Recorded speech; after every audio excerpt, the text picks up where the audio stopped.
Okay guys, in this video I'm going to cover a few of the extra little bits and pieces that you might want to sort yourself out with before you start playing remote duels. And I'd say the most important one of those is going to be a decent set of card sleeves. Now, if you're like me and you've got a black playmat and you put a black card sleeve down on it, it's not that easy to see. Nobody wants to feel cheated. Nobody wants to feel like they've missed something purely because it's hard to see. And so a really nice bright set of card sleeves is going to help hugely with this. If I put a monster in face down defense position, I can see that monster is in face down defense position nice and easily. If I set a spell or trap, I can see that I've set a spell or trap nice and easily. So there's not going to be any confusion and there's not going to be any argument of, oh, I didn't see that because of the colour of sleeves that you've chosen.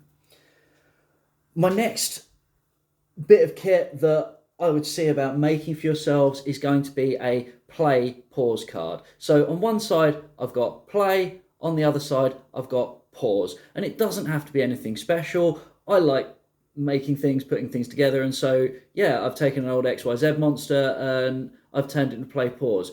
But the really important one is going to be the pause. So I'm just going to put this nice and out of the way, so next to my extra monster zone but before my banish zone, and it's on the field, my opponent can see it, I can see it. If they get halfway through a series of summons or a chain of traps and I want to interject, I want to flip a trap card of my own, or I want to activate a monster effect, then I can flip that over to pause. And that's a really nice big visual cue that, well, wait a second, stop, I want to do something right now. And that will hopefully help you not to miss opportunities to play your traps, to play your monster effects during your opponent's turn. The next thing that I would see about making for yourself is going to be something like this.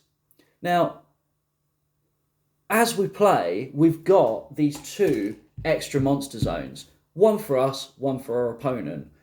At any point, I may well summon a monster into my extra monster zone.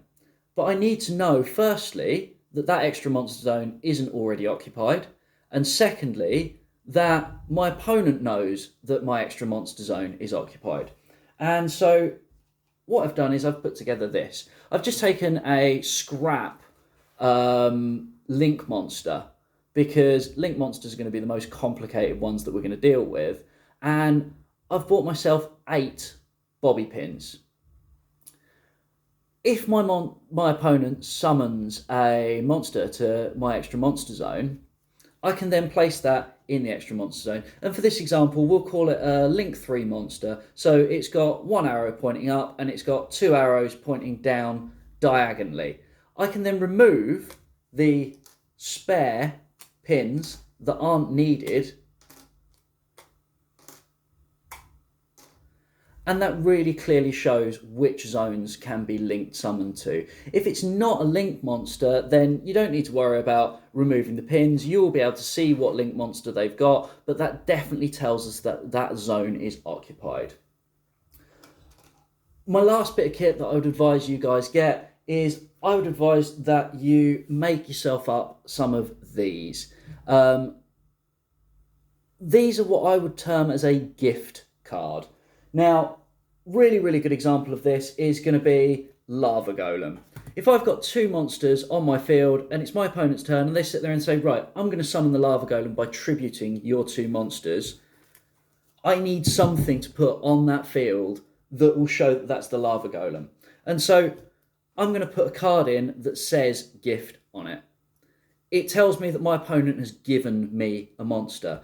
The other thing that I've done with these gift cards is on the back, I've written at the bottom FD for face down, and on the front I've written FU for face up. So that's something that, again, is just going to help gameplay run a little bit smoother and make sure that everybody really keeps track of what's going on in the field. What I'm going to do in the next video, guys, is I'm going to go through just a few bits of protocol and just things that are polite for when you're playing, to make sure that everybody knows what's going on and everybody's happy with how the game goes, and hopefully this will increase your enjoyment while you're playing remotely. So I'll see you guys in the next video.